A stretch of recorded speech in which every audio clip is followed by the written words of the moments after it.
Koptur sen. Sen Sen tizip Hazır dur. var mı? Özgün koyacak baba. Akşam da öyle yok.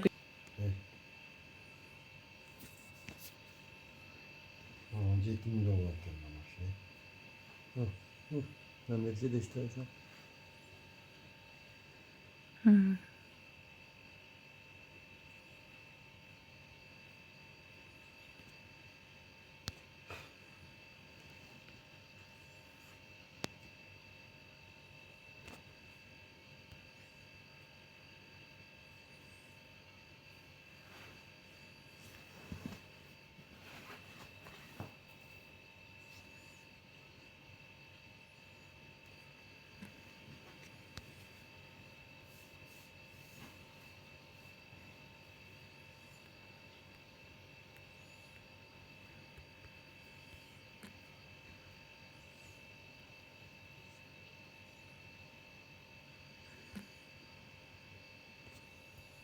Şöyle işte testosterone.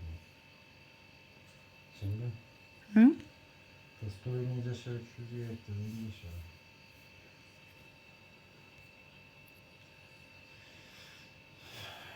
Testo talantıgan gelse evet de şu cappa.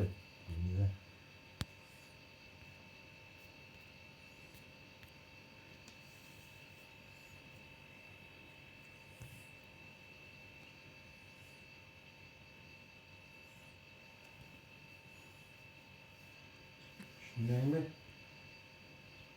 Ha. Emotion cak bayıp mamle olmuş gerek.